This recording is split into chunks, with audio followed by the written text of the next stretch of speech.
Baiklah, di sini langsung saja saya akan menjelaskan anatomi dan fisiologi sistem pencernaan. Anatomi dari sistem pencernaan yaitu mulut, esofagus, lambung, usus halus, usus besar, rektum, dan anus. Fisiologi dari sistem pencernaan yang pertama dimulai dari area mulut. Pada mulut terdapat dua mekanisme. Yang pertama yaitu secara kimiawi dan yang kedua secara mekanik.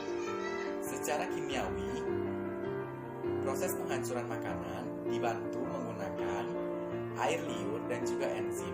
Sedangkan secara mekanik, proses penghancuran makanan akan dibantu oleh gigi dan juga lidah.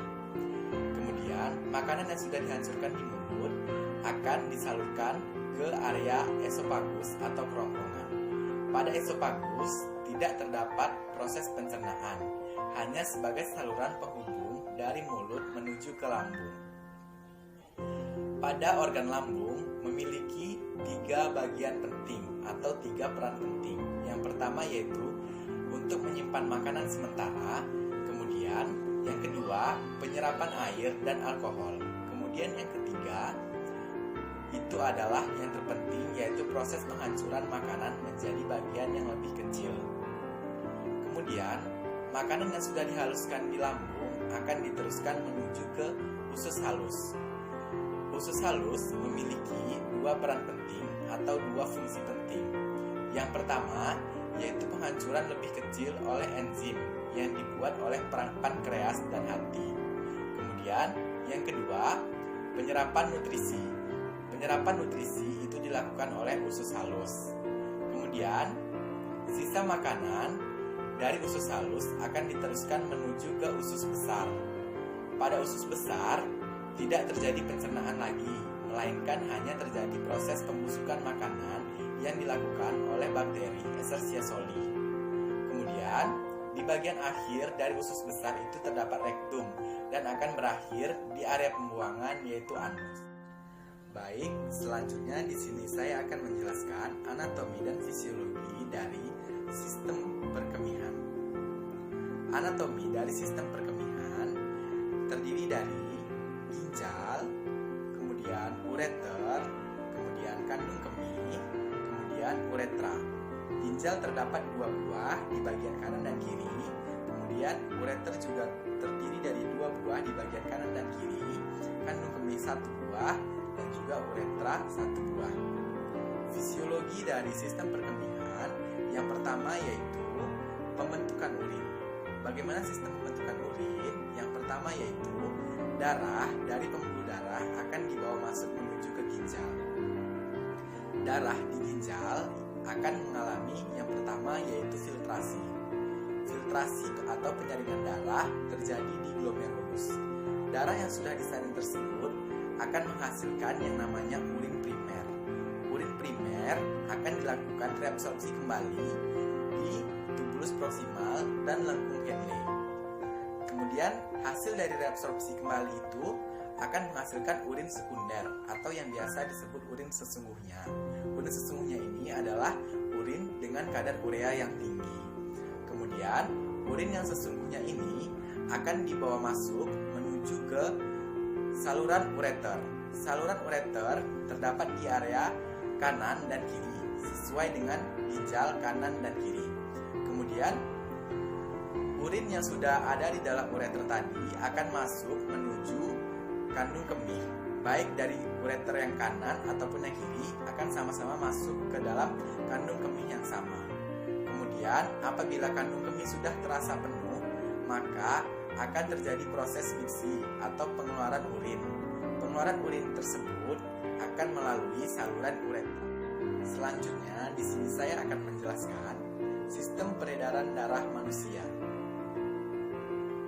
Sistem peredaran darah manusia berhubungan dengan jantung dan pembuluh darah. Jantung di sini berfungsi sebagai alat untuk memompa darah, sedangkan pembuluh darah berfungsi sebagai selang yang membantu menyalurkan darah menuju ke jantung ataupun paru-paru ataupun ke seluruh tubuh. Pembuluh darah di sini terbagi menjadi dua, yaitu pembuluh darah vena dan pembuluh darah arteri. Pembuluh darah vena berfungsi sebagai pembuluh darah yang membawa darah dari luar jantung menuju ke jantung. Sedangkan pembuluh darah arteri berfungsi membawa darah dari dalam jantung menuju keluar jantung. Sistem peredaran darah manusia dimulai dari pembuluh darah vena cava superior dan vena cava inferior membawa darah masuk ke dalam atrium kanan. Kemudian, darah dari atrium kanan akan dipompa melalui katup trikuspid menuju ke ventrikel kanan. Darah yang sudah berada di ventrikel kanan akan dipompa kembali melalui arteri pulmonalis menuju ke paru-paru. Kemudian terjadi pertukaran gas di paru-paru. Kemudian darah yang banyak mengandung oksigen akan dibawa menuju ke vena pulmonalis menuju ke atrium kiri. Kemudian dari atrium kiri darah akan dipompa kembali melalui katup bikuspid dan akan sampai di ventrikel kiri. Darah yang ada di ventrikel kiri akan dipompa kembali melalui aorta, kemudian melalui pembuluh darah dan akan disalurkan ke seluruh tubuh. Kemudian darah dari seluruh tubuh akan dibawa kembali masuk ke dalam jantung menuju vena cava inferior dan vena cava superior. Begitu selanjutnya. Selanjutnya di sini saya akan menjelaskan sistem reproduksi pria. Sistem reproduksi pria terbagi menjadi dua bagian, yaitu bagian luar dan bagian dalam. Di bagian luar itu terdapat penis dan skrotum. Penis di sini berfungsi sebagai alat penghubung antara alat kelamin pria dan alat kelamin wanita. Kemudian di sini ada skrotum. Skrotum di sini fungsinya yaitu untuk melindungi testis dan juga sebagai pengatur suhu dari sel sperma. Seperti itu. Nah, kemudian masuk ke bagian dalam. Di bagian dalam terdapat yang namanya testis, kemudian epididymis, kemudian vas deferens, vesicula seminalis, saluran ejakulasi dan juga uretra. Untuk yang testis itu adalah kelenjar kelamin yang berfungsi sebagai alat untuk memproduksi sperma dan juga hormon kelamin jantan atau testosteron. Nah, testis ini jumlahnya sepasang. Kemudian ada bagian yang namanya epididymis. Epididymis di sini adalah tempat penyimpanan sperma sementara. Nah, jadi setelah sperma diproduksi oleh testis, maka akan berada di epididymis sementara. Nah, setelah dari epididymis, dia sperma akan masuk ke dalam vas deferens atau sejenis saluran yang menuju ke vesica seminalis. Nah, jadi vas deferens ini hanya sebagai saluran atau seperti selang yang menghubungkan ke vesicula seminalis. Nah, sedangkan apa itu vesicula seminalis? Vesicula seminalis itu adalah tempat penampungan sperma. Nah, jadi sperma dari tempat yang epididymis, tempat penyimpanan sementara tadi, akan dibawa ke vesicula seminalis melalui vas deferens. Nah, setelah sperma sampai di vesicula seminalis, dia akan menuju ke saluran ejakulasi. Saluran ejakulasi ini adalah seperti selang juga yang menghubungkan antara vesica seminalis dengan uretra.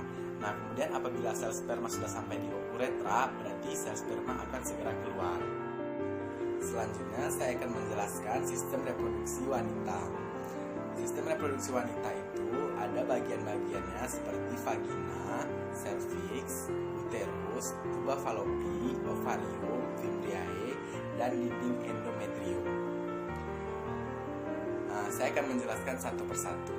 Untuk vagina itu adalah sebagai alat kopulasi atau hubungan dengan alat kelamin pria dan alat kelamin wanita.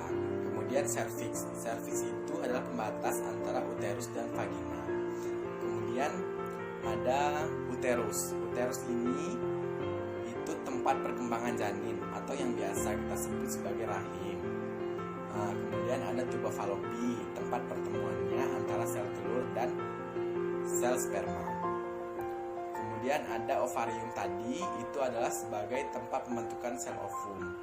Kemudian fimbriae itu adalah untuk menangkap sel ovum yang sudah dilepaskan oleh ovarium. Kemudian ada dinding endometrium, yaitu tempat menempelnya embrio. Jadi di sini sistemnya yaitu sel telur akan diproduksi oleh ovarium, kemudian menghasilkan ovum. Nah, ovum itu akan ditangkap oleh fimbriae dan masuk ke dalam tuba Fallopi. Nah, disitulah pertemuan antara sperma dan juga sel telur. Nah, kemudian hasil dari pertemuan itu akan menghasilkan embrio yang akan dibawa ke rahim, ke dalam rahim atau uterus. Nah, tempat menempelnya itu disebut dinding endometrium. Apabila sudah menempel, maka janin akan berkembang di dalam uterus atau rahim.